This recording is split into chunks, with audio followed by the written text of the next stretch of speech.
नमस्कार, बहुत स्वागत है आप सभी का। स्वराज एक्सप्रेस देख रहे हैं आप, आपके साथ मैं हूं संयम जैन और आप देख रहे हैं हमारा खास प्रोग्राम जनता मांगे जवाब। ग्वालियर में आयोजित हो रहा regional tourism conclave 2025 Madhya Pradesh की बदलती सोच और पर्यटन को उद्योग के रूप में विकसित करने की दिशा में एक गंभीर प्रयास माना जा रहा है। देश भर से निवेशक, टूर ऑपरेटर्स और पर्यटन व्यवसायियों की भागीदारी ये दर्शाती है कि राज्य अब पर्यटन को जहां सिर्फ घूमने फिरने की चीज नहीं बल्कि आर्थिक विकास, निवेश और रोजगार के स्तंभ के रूप में देख रहा है। हालांकि विपक्ष यानी कांग्रेस सरकार के दावों पर सवाल उठा रही है। कहना है कि पूर्ववर्ती सरकार में भी पर्यटन के नाम पर योजनाएं बनी लेकिन धरातल पर काम नहीं हुआ। इस आलोचना में दम हो सकता है, लेकिन यह भी सच है कि सरकार के प्रयासों को राजनीतिक आरोप प्रत्यारोप से परे रखकर निष्पक्ष रूप से मूल्यांकन किया जाए, क्योंकि अगर यह कॉन्क्लेव निवेश और इरादों को जमीन पर उतारने में सफल होता है तो मध्य प्रदेश न केवल पर्यटकों की पसंदीदा मंजिल बनेगा बल्कि राज्य की अर्थव्यवस्था को भी नई उड़ान मिलेगी। और इसी पर हो गया चर्चा, लेकिन उससे पहले देखिए आप रिपोर्ट।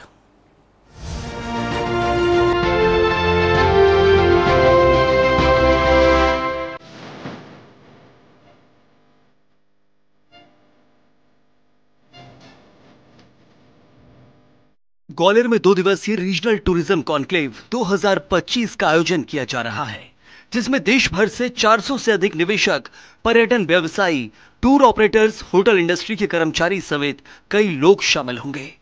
कॉन्क्लेव के पहले दिन ग्वालियर, चंबल और सागर संभाग के प्रमुख पर्यटन स्थलों का प्रेजेंटेशन देकर निवेशकों के साथ चर्चा की जाएगी। कॉन्क्लेव के दूसरे दिन यानी 30 अगस्त को मुख्यमंत्री मोहन यादव, केंद्रीय मंत्री ज्योतिरादित्य सिंधिया, विधानसभा अध्यक्ष नरेंद्र सिंह तोमर भी शामिल होंगे।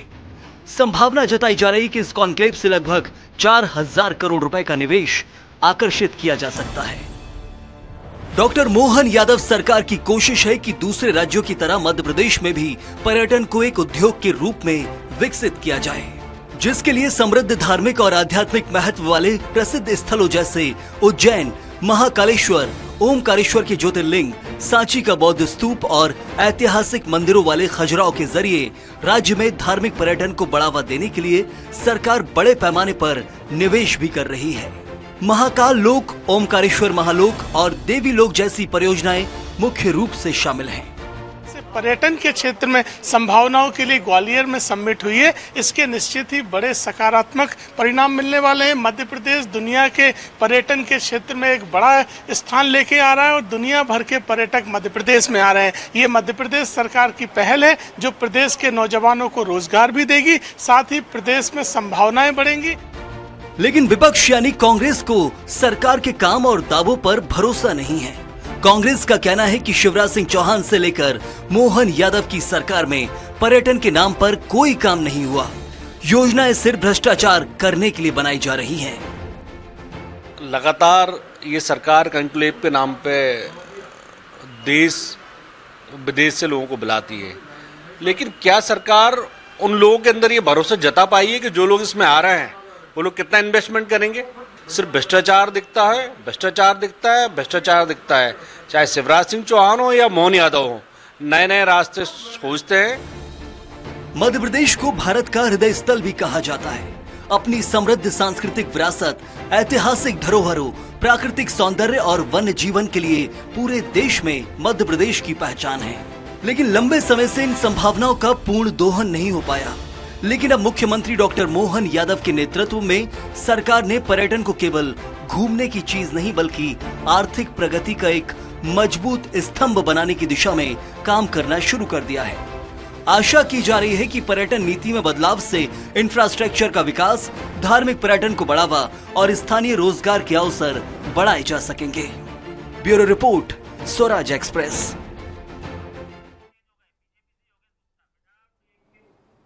तो टूरिज्म कॉन्क्लेव निवेश को जहां उड़ान मिलेगी और इस पर चर्चा के लिए मौजूद है हमारे साथ बीजेपी से प्रवक्ता योगेश गुप्ता, कांग्रेस से विनोद शर्मा मौजूद हैं। आप दोनों का बहुत स्वागत है इस चर्चा में। और के शाइनी, वरिष्ठ पत्रकार, विस्तार से समझेंगे अब तक जो प्रस्ताव आए हैं और उनमें कितना जमीन पर, धरातल पर उतरा है, क्योंकि निवेश पर्यटन के क्षेत्र में यदि आए तो एक बड़ी चीज है, क्योंकि पहले से आकर्षण है और आकर्षित करना है। और चलिए चर्चा की शुरुआत करेंगे। सबसे पहले योगेश जी, प्रदेश के अंदर निवेश लाया जा रहा है, बहुत बड़ा प्रोग्राम हमने देखा जीआईएस, उसके बाद अलग अलग जगह माइनिंग कॉन्क्लेव हो, टूरिज्म कॉन्क्लेव हो, रीवा में हो चुका है और अब जाकर ग्वालियर टूरिज्म कॉन्क्लेव की बात की जा रही है। ग्वालियर और आसपास के क्षेत्र के साथ मध्य प्रदेश की तो बात होगी, लेकिन सबसे महत्वपूर्ण है कि पहले भी ये कॉन्क्लेव होते थे, यह आरोप है, लेकिन उनका निकला कुछ नहीं नतीजा। जो होता है सामान्य तौर पर चला रहा है वही होगा। टूरिज्म कॉन्क्लेव में बड़े बड़े व्यवसायी आएंगे, पर्यटन के क्षेत्र के लोग आएंगे, लेकिन कितना धरातल पर उतरता नजर आएगा, सबसे बड़ा सवाल और यही आरोप है विपक्ष का। देखिए मयंक जी, संयम जी, डॉक्टर मोहन यादव जी जब से प्रदेश के मुखिया बने हैं, निश्चित रूप से पूरी गंभीरता के साथ उन्होंने मध्य प्रदेश को देश के पटल पर उभारने के लिए जो कठिन परिश्रम के माध्यम से प्रयास किए हैं वो सराहनीय है। चाहे वो रीजनल इंडस्ट्री कॉन्क्लेव हो, हमारे मध्य प्रदेश के प्रमुख सभी बड़े बड़े शहरों में कमोवेश की गई, छोटे जिलों में भी की गई वोकल फॉर लोकल को देखते हुए। तत्पश्चात जीआईएस भी सबमिट हुई, जैसे कि रीजनल इन्वेस्टमेंट सबमिट के दौरान ग्वालियर में बड़े उत्साहवर्धन निवेश के आंकड़े आए थे। 8,500 करोड़ रुपए का निवेश आया था और 35,000 से ज्यादा लोगों को रोजगार के अवसर सृजन हुए थे, जिसमें से कई यूनिट चालू हो चुके। तो ये उत्साहित करने वाला था ग्वालियर चंबल संभाग। और निश्चित रूप से पर्यटन जिस स्टेट का बढ़ता है उस स्टेट का राजस्व भी बढ़ता है, उस स्टेट में रोजगार के अवसर भी बढ़ते हैं और उस स्टेट की देश के पटल पर समृद्धि और विशेष तौर पर उभार कर आता है वो प्रदेश। तो निश्चित रूप से विकसित भारत 2047 के मद्देनजर मध्य प्रदेश इस दौड़ में पीछे ना छूटे, इसके लिए डॉक्टर मोहन यादव जी गंभीर प्रयास कर रहे हैं। रही बात कांग्रेस के आरोप प्रत्यारोप की, तो देखिए एक सकारात्मक विपक्ष की भूमिका होती है, एक नकारात्मक। जिन कांग्रेस की पूर्ववर्ती 55-60 साल पुरानी सरकारों ने 55-60 साल तक मध्य प्रदेश को एक बीमारू राज्य बना रखा है, तब ना बिजली होती थी, ना पानी होता था, ना सड़क होती थी। आज इंफ्रास्ट्रक्चर डेवलपमेंट के 20 साल के शासन के बाद आज मध्य प्रदेश देश के पटल पर वैश्विक स्तर पर उभर कर आया है। विशेष तौर चलिए जवाब भी लेते हैं आपका। ये पहला जो जवाब था, मैं इसमें और भी सवाल करूंगा क्योंकि ग्वालियर को लेकर बहुत आरोप है विपक्ष के, ग्वालियर को लेकर, और ग्वालियर में कैसे पर्यटन को बूस्ट मिले, बढ़ावा मिले। पहले ग्वालियर अपने आप में प्रसिद्ध है, लेकिन उसको कैसे और बढ़ाया जाए वैश्विक स्तर पर, ना सिर्फ देश के अंदर, वो एक बड़ी चीज है। लौटूंगा विनोद जी, आरोप बहुत सारे लगाए गए, लेकिन पर्यटन को लेकर ही जीआईएस हमने देखा, उसमें भी पर्यटन में जब बात की गई तो 68,000 करोड़ के निवेश प्रस्ताव जो आए थे, जिनमें कहा गया कि 1,20,000 लोगों को रोजगार मिलेगा। उसके अलावा रीवा में आपका जहां कॉन्क्लेव हो चुका है एक टूरिज्म का, मोहन यादव कर चुके हैं, 3,000 करोड़ की बात की गई। अब ग्वालियर में 4,000 करोड़ की बात की जा रही है, तो कुछ तो निकलते ही होगा। 4,000 में से आधा भी लेके चलिए। ये कहना है बीजेपी का कि अब कॉन्क्लेव जो होते हैं वो सिर्फ भोपाल और इंदौर में आयोजित नहीं होते हैं, बल्कि भोपाल, इंदौर, ग्वालियर, जबलपुर, छतरपुर, सागर, ऐसे ऐसे जगह पे विदेशी निवेश को बुलाने की कोशिश की जाती है जो सिर्फ अब तक दूर रहकर ही कहा जाता था, सिर्फ नाम लिया जाता था। अब वहां पर खुद कॉन्क्लेव करके वहां की जनता खुद जुड़ती है। संयम जी बहुत बहुत नमस्कार। स्वराज एक्सप्रेस के दर्शकों को नमस्कार, बीजेपी के प्रवक्ता योगेश जी को नमस्कार और वरिष्ठ पत्रकार साथी साहिनी जी को भी मेरा नमस्कार। योगेश जी बता रहे थे विपक्ष दो प्रकार का होता है, सकारात्मक और नकारात्मक। सच्चाई तो यह है कि जमीन पे जो चीज होती है वो दिख जाती है। संयम जी आपको भी पता है, न कांग्रेस को बोलने की जरूरत न बीजेपी को। टूरिज्म कॉन्क्लेव ग्वालियर में हुआ, बधाई देता हूं। हम आंकड़े नहीं बताएंगे 4,000 करोड़, 3,000 करोड़, 2,000 करोड़। कम से कम हमारी झांसी की रानी की प्रतिमा वहां पे है और झांसी की रानी के साथ किन गद्दारों ने गद्दारी की थी, तब जाके हमारा देश जो 1857 में आजाद हो जाना चाहिए था, उसको लिए हमने 1947 तक की प्रतीक्षा की। तो भारतीय जनता पार्टी को एक बधाई तो मैं ऐसे ही दे दिया कि ग्वालियर में जो आया होगा वो झांसी की रानी के गद्दारों को जाना होगा। बात समझ से परे हो रही है विनोद जी, गद्दारों वाली बात करेंगे, वो पहले आपके साथ रहे, उनके साथ रहे, टूरिज्म कॉन्क्लेव पर फोकस करते हैं। ठीक है, हम क्योंकि मुद्दा टूरिज्म भटक में झांसी की जाएगा। रानी के गद्दा आप जानेंगे ना, मैं तो संयम जी वही बात कर रहा हूँ। इसलिए आप ये बात प्रकार रही डाइवर्ट टूरिज्म करना की। चाह नहीं योगेश जी लौटूंगा आपके पास, पहले जवाब पूरा कर ले। नहीं तो ये मुद्दे पे बात करें ना। नहीं मैंने बोल दिया योगेश जी, बोल दिया, मुद्दे पर ही ला रहा हूँ, बोल दिया उनको। अकॉर्डिंग टू सब्जेक्ट बात करें, जल्दी बात रखिएगा विनोद जी, 1 मिनट में बात रखिएगा, मुझे शाइनी जी के पास भी जाना है। विनोद जी बोलिए। दिग्विजय सिंह जी का परिवार भी गद्दार रहा है। विनोद शर्मा अरे जी गद्दारों पर नहीं जाना, टूरिज्म कॉन्क्लेव की बात हो रही है योगेश जी, आप तो कम से कम सब्र रखिए। 1947 के संग्राम, आप तो सब्र रखिए योगेश जी। टूरिज्म कॉन्क्लेव अपना विषय है कि कैसे निवेश आएगा, पर्यटन कैसे बढ़े, पर्यटन तो बढ़ रहा है, लेकिन उसको यदि व्यवस्थित तरीके से किया जाएगा कॉन्क्लेव के जरिए तो वो बेहतर होगा, वो हमारी कोशिश है। योगेश जी मैं लौटूंगा, विनोद जी पूरा जवाब कर ले जरूर। विनोद जी जल्दी बात रखिएगा। एक मिनट, टूरिज्म को लिए सबसे पहले जरूरी होती है सुरक्षा। मध्य प्रदेश में लगभग 7 करोड़ 8 करोड़ आबादी वाले इस प्रदेश में 5 लाख से ज्यादा महिलाओं पे प्रतिवर्ष अपराध हो रहे, प्रतिवर्ष। तो जब सुरक्षा ही नहीं होगी, उनके मामले में उनके पास जानकारी नहीं है भैया, सुगम व्यवस्था नहीं होगी, भरोसा नहीं होगा। कम से कम विषय की जानकारी लेके बैठे। चले कोई दिक्कत नहीं है, बिल्कुल अपनी बात रखी विनोद जी ने। शाइनी जी कैसे समझे टूरिज्म कॉन्क्लेव को? इस वक्त जो बात की जा रही है प्रदेश में निवेश को लेकर, कितने आयोजन हो रहे हैं, खुद मुख्यमंत्री विदेश जाते हैं, देश के अंदर अलग अलग शहरों में जहां कर निवेश की लाने की कोशिश करते, बड़े व्यापारी और छोटे व्यापारी हो उनको आकर्षित करने की कोशिश की जा रही है, कमी कहीं नहीं रखी जा रही। लेकिन सबसे बड़ा मुद्दा है कि कमी पहले भी कहीं नहीं रखी गई 20 साल तक, फिर भी इतना आकर्षण नहीं दिखा है। प्रदेश में पलायन आज भी कुछ कुछ जगह ऐसी जहां से होता आया है। कैसे लग रहा है कि अब जाकर टूरिज्म बूस्ट होगा? संयम जी, पहली बात तो यह है कि टूरिज्म एक ऐसा इंडस्ट्री है जो छोटे वर्ग से लोगों से लेकर ऊपर तक सबको रोजगार देता है, और ये किसी भी प्रदेश के लिए एक तरह से एक सौगात रहेगा अगर वहाँ पर टूरिज्म अट्रैक्ट होता है तो। पर टूरिज्म अट्रैक्ट होने के लिए बहुत सारे फ्रंट पे काम करना होता है। आपने कॉन्क्लेव कर दिया और ये माना कि इतने करोड़ रुपए निवेश हो रहा है, पर निवेश होने के बावजूद उस स्टेट को प्रेजेंट करने के, मध्य प्रदेश में किसी चीज़ की मतलब एक बहुत अनोखा स्टेट होगा जहाँ पे सभी चीज़ का समागम है। यहाँ पे रिलीजियस टूरिज्म भी है, यहाँ पे फॉरेस्ट भी है, यहाँ पे मतलब टाइगर पॉपुलेशन सबसे ज़्यादा है, वन फॉरेस्ट लाइफ है, सब कुछ यहाँ पे आपको बहुत सारी मतलब जो मॉन्यूमेंट्स है वो भी उसका धरोहर है यहाँ पे। तो कई फ्रंट पे यहाँ पे टूरिज्म डेवलप किया जा सकता है। लेकिन पिछले इतने सालों से बीजेपी गवर्नमेंट भी रही, पिछले 18-19 साल से बीजेपी गवर्नमेंट है और उससे पहले कांग्रेस गवर्नमेंट है, पर कहीं ना कहीं एक विल पावर की कमी थी जिसके वजह से मध्य प्रदेश हमेशा ही बैकग्राउंड में रहा। तो अभी जैसा लगता है कि जिस तरह से कॉन्क्लेव हो रहा है और इसमें निवेशक इंटरेस्ट दिखा रहे हैं, क्योंकि निश्चित तौर पे यहाँ पे है, पर यहाँ पे सबसे पहले इंफ्रास्ट्रक्चर की बहुत ज़रूरत है, लॉ एंड ऑर्डर की ज़रूरत है, क्लीनिनेस की ज़रूरत है, हॉस्पिटैलिटी की ज़रूरत है।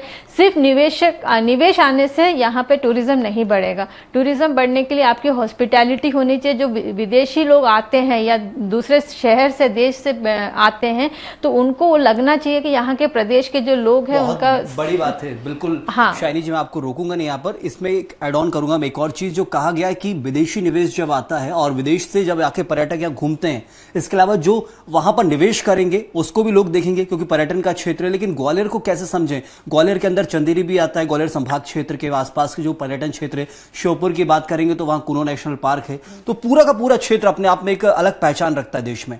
क्या लग रहा है कि इस बार कॉन्क्लेव के जरिए कुछ बदलाव हो सकता है? नहीं, अगर विल पावर से किया जाए, एक पॉलिटिकल विल पावर होना चाहिए, साथ में निवेशकों का आना भी एक बहुत ज़रूरी है। तो अगर ये दोनों का समागम होगा, मिलेंगे, तो निश्चित तौर पे ग्वालियर एक ऐसा शहर है जहाँ पे आपको हर तरह के मॉन्यूमेंट्स भी है, वहाँ पे एक हिस्टोरिकल इम्पोर्टेंस है उस जगह का, वाइल्ड लाइफ काफ़ी अच्छा है, वाटर बॉडीज़ बहुत है। तो और नेचर के हिसाब से भी और वेदर के हिसाब से भी ग्वालियर जो है दिल्ली के करीब है, वहाँ पे इंफ्रास्ट्रक्चर है, फ्लाइट्स अच्छे हैं, ट्रेन अच्छे है, कनेक्टिविटी है, खजुराहो उसके थोड़ा वहाँ पे, तो ये सब चीज़ें मतलब नेटवर्क बना सकते हैं ग्वालियर को सेंटर बनाकर। आसपास के क्षेत्रों में जरूर ये कहा जा सकता है कि विकास संभव है और एक पर्यटन की दृष्टि से उभर कर देश में अलग पहचान रखेगा। ग्वालियर के लिए तो ये तक कहा गया शाइनी जी की, जहाँ ज्योतिरादित्य सिंधिया जब कहा गया कि विमानन मंत्री बने तो बहुत सारी फ्लाइट्स दी गई ग्वालियर को, लेकिन फिर उन्होंने अपने शहरवासियों से निवेदन किया कम से कम ज़्यादा से ज़्यादा फ्लाइट्स में सफ़र करें, क्योंकि कंपनियों को आप कब तक प्रेशराइज करके फ्लाइट्स चलाएंगे, फिर वो बंद हो जाएंगे यदि कम पैसेंजर की कैपेबिलिटी मिलेगी। तो और यही बहुत सारी चीज़ें हैं। लेकिन ग्वालियर में यदि अपने आप पर्यटक ज़्यादा आएंगे तो फ्लाइट्स को बंद करने की नौबत बढ़ेंगे। जहाँ से टैक्सी ड्राइवर से लेकर बुट्टे जो बेचते हैं, ठेले वाले से लेकर सबके रेवेन्यू बढ़ेगा वहाँ पे, और फ्लाइट्स भी लोग आना जाना बढ़ जाएगा वहाँ पे। जितने फुटप्रिंट्स ज़्यादा होंगे उतना ज़्यादा रेवेन्यू जनरेट होगा। योगेश जी, यहाँ पर हॉस्पिटैलिटी की बात करी थी शाइनी जी ने कि बेहतर हॉस्पिटैलिटी, बेहतर सुख सुविधाएं जहां शहर के अंदर मिलना चाहिए। ग्वालियर में कॉन्क्लेव कर रहे हैं और ग्वालियर को लेकर एक बड़ा मुद्दा यहाँ पर यह है कि ग्वालियर की 2 महीने के अंदर 50 से ज्यादा सड़कें धंस चुकी हैं। अब सबसे बड़ा सवाल है, कॉन्क्लेव कीजिएगा, वहां पर पर्यटन को आकर्षित कीजिएगा, लेकिन एक बार यदि घूम के चला गया तो दोबारा आने की कोशिश नहीं करेगा। इतना भ्रष्टाचार ग्वालियर की सड़कों को लेकर है। मुद्दा यहां पर उठाया जाएगा। टूरिज्म कॉन्क्लेव की बात की जा रही है, क्योंकि ऐसा नहीं करना है कि सिर्फ पर्यटक एक बार आ गया और चला गया। वहां पर सड़कों की हालत, भ्रष्टाचार की जो बात की जाती है बहुत ज्यादा है। और हम हर दिन की एक शुरुआत करते हैं। यदि आपको रेशियो बताएं, 2 से 3 दिन में ग्वालियर की सड़क धंसने की एक खबर आ रही है। इस बारिश के मौसम में ग्वालियर का भ्रष्टाचार उजागर हुआ है। देखिए संयम जी, आवाज आ रही है आपको? बिल्कुल संयम जी, आवाज आ रही है आपको? जरूर जरूर बोलिए। देखिए, जब प्रदेश में विकास होता है तो वो दिखता है, स्पष्ट रूप से नजर आता है। और जब नजर आता है तो शाइनी जैसे पत्रकारों की अपेक्षाएं भी बढ़ती है। तो उनका जो सवाल हॉस्पिटैलिटी को लेकर है, तो एक आंकड़े के माध्यम से ध्यान आकर्षण चाहूंगा कि 55-60 सालों तक कांग्रेस के शासन में केवल 6 मेडिकल कॉलेज होते थे मध्य प्रदेश में। आज हम 32 मेडिकल कॉलेज हैं, जिसमें 18 प्राइवेट कॉलेज हैं, बाकी हमारे सब गवर्नमेंट सेक्टर के कॉलेज हैं, जिनमें सीटें भी हमने 4880 मेडिकल स्टूडेंट्स की सीटें निर्धारित कर रखी हैं। बदलते वक्त के साथ बदलाव हुआ योगेश जी, वो आज भी हुआ है और आगे भी होगा। लेकिन जो सवाल मुख्य है, ग्वालियर को लेकर मैं सवाल कर रहा हूं। ग्वालियर में भ्रष्टाचार नहीं थम रहा है। प्रभारी मंत्री वहां पहुंचे, दौरा किया, बात की गई, यदि सड़कें धंसकी तो अब कार्रवाई की जाएगी। और प्रभारी मंत्री भी पसंद का नेताओं ने अपने रख लिया, लेकिन कार्रवाई कोई नहीं की गई। एक अधिकारी बता दीजिए जो सस्पेंड क्या हो गया? बिल्कुल नहीं, कोई कार्रवाई नहीं। ऐसा ना हो योगेश जी की निवेश में सिर्फ पैसा लग जाए, एक बार टूरिस्ट आए घूम के चला जाए। बिठाते हैं तो सुन भी लिया नहीं, सुनूंगा आपकी, लेकिन आप मुद्दे से भटक रहे थे इसलिए मेरे को लाना पड़ा। बोलिए आप। जी जरूर। आप बोलने ही नहीं देते हो। बोलिए। एक तो आपका आज का विषय है ग्वालियर कॉन्क्लेव, है ना? उससे हटकर आप भ्रष्टाचार पे बात नहीं, ऐसा नहीं चलेगा। आप क्या चाह रहे हो? पर्यटक एक बार आए घूम के चले जाए, हम उसी विषय पर तो बात कर रहे हैं, ऑल ओवर डेवलपमेंट। मुझे बोलने दीजिए योगेश जी, डिफेंड मत करिए, मुझे बोलने दीजिए। भ्रष्टाचारियों की सरकार 15 महीने की मध्य प्रदेश की जनता ने भलीभांति देखी है। जो वल्लभ भवन को दलालों का अड्डा बनाया गया था, तो 3 वसूली बाबू बिठाए गए थे।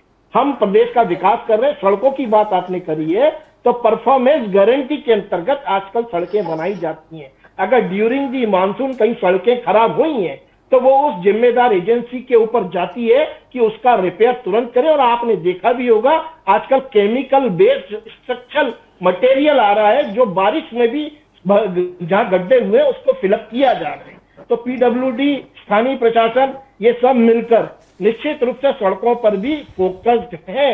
और माननीय मुख्यमंत्री मोहन यादव जी, जो रीजनल इंडस्ट्रीज के आपने आंकड़े दिए थे ना, 68,000 करोड़ के आए, 68,000 करोड़ नहीं था वो आंकड़ा था, 4 लाख करोड़। वो 2 लाख से ज्यादा युवाओं को रोजगार मिला। मैंने सिर्फ पर्यटन के क्षेत्र का जिक्र किया था, जीआईएस के अंदर, सिर्फ जीआईएस में पर्यटन क्षेत्र का जिक्र किया था। तो आप अगर आंकड़े रखें एक प्रतिष्ठित चैनल पर, तो वो सत्यापित। मैं पर्यटन के क्षेत्र का जिक्र कर रहा हूं, आप आंकड़े एक बार और चेक कर लीजिएगा। मैं पर्यटन के क्षेत्र का जिक्र कर रहा हूं, उसमें लाखों प्रस्ताव आए थे जीआईएस के अंदर। अगर आप भ्रष्टाचार पे बात करना चाह रहे हैं, तो 55-60 सालों तक प्रदेश की जनता ने भरपूर भ्रष्टाचार। अरे उस पे तो सवाल करते हैं आप, आरोप लगाते हैं, बिल्कुल जवाब लेंगे, लेकिन आपके ऊपर इतना सवाल लगाया, आपको बुरा लग गया है। ग्वालियर के अंदर ही ऐसा सिस्टम है, ड्रेनेज सिस्टम, जहां हाईकोर्ट जाना पड़ा है लोगों को। ग्वालियर की बात की जा रही है तो ग्वालियर के हर एक मुद्दे को उठाया जाएगा। योगेश जी, आपको बुरा लगने वाली बात नहीं होना चाहिए। ड्रेनेज सिस्टम के कारण वहां के लोगों को हाईकोर्ट जाना पड़ा, और हाईकोर्ट को कहना पड़ा है लापरवाह नगर निगम है, जो वहां की सड़कों में ड्रेनेज सिस्टम के कारण लोग परेशान है।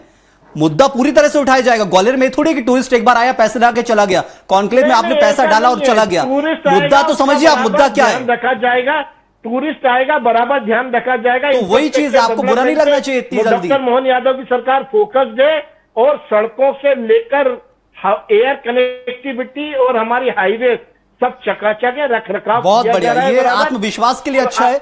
जवाब ले लेता हूं विनोद जी से। विनोद जी, सब कुछ बढ़िया, सब कुछ शानदार है। कांग्रेस को यदि आरोप लगाना है तो सिर्फ आरोप लगेंगे, क्या विपक्ष यदि मुद्दा भी बनाएगा प्रदेश के अंदर पर्यटन का क्षेत्र या कोई भी क्षेत्र हो निवेश को लेकर, तो सबसे बड़ी चीज है कि विपक्ष के पास मुद्दा क्या कुछ है। बहुत सारी चीजों में विपक्ष प्रदर्शन करता है। लग रहा है कि पर्यटन तो एक ऐसी चीज है जिसमें निवेश यदि आएगा तो कुछ ना कुछ प्लस पॉइंट ही मिलेगा। देखिए संयम जी, निवेश आएगा तो निश्चित तौर पे हमारे मध्य प्रदेश का फायदा होगा, मध्य प्रदेश के लोगों को फायदा होगा। पर किसी भी इन्वेस्टमेंट सबसे पहले होता है भरोसा, ट्रस्ट। यदि भरोसा ही नहीं है, भरोसा हम निवेशकों का ला ही नहीं पाएंगे। आप जब आईना दिखाओगे तो इनको ये समझ में नहीं आएगा। अभी ये हॉस्पिटल और हॉस्पिटलिटी में अंतर नहीं समझ पा रहे हैं। साहनी जी ने हॉस्पिटलिटी की बात की और ये GIS में 30,77,000 करोड़। अरे वो पूरा का पूरा है, आप पूरा जिक्र कर रहे हैं, मैं सिर्फ पर्यटन के क्षेत्र का जिक्र कर रहा था। योगेश जी अभी बोलने दीजिए, विनोद जी का आऊंगा आपके पास। अब कांग्रेस पार्टी और उसके प्रवक्ता देखना ही नहीं चाहते इन सत्यापित आंकड़ों को, तो फिर मध्य प्रदेश की जनता देख रही है, समझ भी रही है और प्रदेश आगे बढ़ रहा है। विनोद जी बात रखिए, मुझे शाइनी जी के पास जाना है। आप बात, मैं सिर्फ एक लाइन की बात बोलूंगा, 238 यूनिटों को 238 यूनिट, नरेंद्र मोदी जी बोलने दीजिए, आपका समय हो चुका है। इन यूनिटों का 12,770 करोड़ रुपए खर्च हो चुका है और उसमें आपके आंकड़े सारे गुलाबी हैं। ये संयम से वो झूठे हैं और आप बता रहे वो झूठे हैं। साहनी जी हॉस्पिटलिटी बता रहे वो झूठे हैं। आपको कुछ सुनना नहीं है। अरे जब सुनना ही नहीं है, अरे पक्ष सत्ता पक्ष में बैठे हो, अरे सुने तब आप तैयारी करके बैठो। प्रदेश देख रहा, आपके पास कोई नंबर ही नहीं है, नंबर ही नहीं है। चलिए, आप दोनों के पास लौटूंगा। शाइनी जी, ग्वालियर में टूरिज्म कॉन्क्लेव हो रहा है, अब तो मुख्यमंत्री पहुंचते हैं और बड़े केंद्रीय मंत्री पहुंचते हैं, तो लगता है कि कुछ हालात सुधर जाएंगे। मैं दोनों के पास लौटूंगा। शाइनी जी से मेरा सवाल है, तो इन सब चीजों को लेकर यदि बात की जाएगी, यहाँ पर मैंने सवाल सिर्फ इतना किया, ग्वालियर की बात है, टूरिज्म की, थोड़ा सा शहर के अंदर कैसे सुधार होगा उसकी बात कर दी तो फिर सवाल उठने लगता है। देखिए, कॉन्क्लेव होने के बाद क्या होगा ये तो वक्त बताएगा, लेकिन हम अगर पीछे देखेंगे तो खजुराहो में जो टूरिस्ट आते थे वो निरंतर कम होते गए पिछले कई सालों में। तो जो स्पेशली जो विदेशी टूरिस्ट आते थे, तो ये कहीं ना कहीं दिखाता है एक तरह का लेकरडाइस्किल सिचुएशन हो जाता है, जहाँ पे आप उसमें ध्यान ही नहीं देते हो।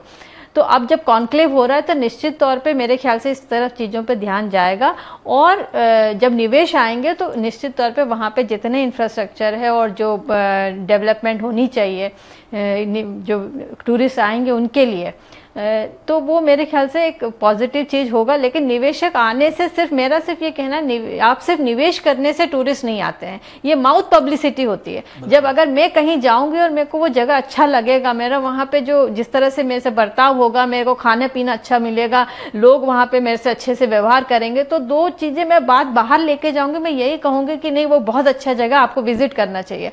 तो टूरिज्म जो होता है वो माउथ पब्लिसिटी से ज़्यादा होता है रादर देन पैसे इन्वेस्टमेंट तो जरूरी है ही है, उसके अलावा माउथ पब्लिसिटी तो बहुत ज़रूरी है। तो कहीं ना कहीं मुझे लगता है कि वहाँ का अपना इंफ्रास्ट्रक्चर और बाकी चीज़ें जो है वो निश्चित तौर पर उस पर ध्यान देना चाहिए। नहीं तो एक बार आने के बाद टूरिस्ट अगर वापस गलत उससे जाता है, रेस्पॉन्स लेके जाता है, तो वो एक नेगेटिव हो जाता है स्टेट के लिए। बिल्कुल, और वही मतलब पहले भी कई जगह देखने को मिलता है, उसमें सुधार की यहाँ जरूरत है। और दूसरी सबसे बड़ी चीज़ जो प्रदेश के अंदर है कि टूरिज्म बहुत सारा है, अलग अलग सेक्टर में टूरिज्म है, लेकिन उसको कैसे उभारा जाएगा। योगेश जी, छोटे छोटे जवाब आप दोनों से चाहूंगा। क्या यहाँ पर एक 30 सेकंड का एक जवाब चाहिए था। आखिर मुझे एक प्रदेश के अंदर टूरिज्म कॉन्क्लेव किया जा रहा है, आगे और क्या कुछ बीजेपी की सरकार की जो कहा जाए कि तैयारी है कि प्रदेश में और कैसे निवेश लाया जाए, बहुत छोटा सा जवाब। देखिए, इस कॉन्क्लेव की जो थीम है, timeless Gwalior eco culture spirit of legacy theme रखी है। उसके मद्देनजर वो सभी जरूरी काम किए जाएंगे और आज का पहला दिन काफी आकर्षित करने वाला रहा है। यह कहना चाहूंगा कि लहरों से डरकर नौका पार नहीं होती, कोशिश करने वालों की कभी हार नहीं होती। कोशिश ये की जा रही है तो उस पर समर्थन होना चाहिए। विनोद जी, बिल्कुल, विनोद जी से भी जवाब ले लेते हैं। समर्थन है, बिल्कुल, टूरिज्म कॉन्क्लेव आयोजित किया गया क्योंकि प्रदेश में सकारात्मक सोच के साथ किया गया है। कोशिश करने वालों की कभी हार नहीं होती। बहुत अच्छी कविता है, पढ़ो। बस इतना ध्यान रखो कि हमारे जो मध्य प्रदेश की महिलाएं हैं, महिलाओं पे जो अत्याचार हो रहा है, पहले वो अत्याचार होना बंद हो जाए। चलिए, और जो साहनी जी जी ने बोला। समर्थन तो है, लेकिन मुद्दे बहुत सारे हैं कांग्रेस की तरफ से और उनको लेकर बार बार सवाल उठते हैं। बहुत शुक्रिया अदा करूंगा योगेश जी, आपका भी बहुत बहुत धन्यवाद। विनोद जी आपका भी बहुत बहुत शुक्रिया, और साथ ही शाइनी जी हमारे साथ जुड़ने के लिए, विस्तार से चर्चा करने के लिए बहुत शुक्रिया आपका।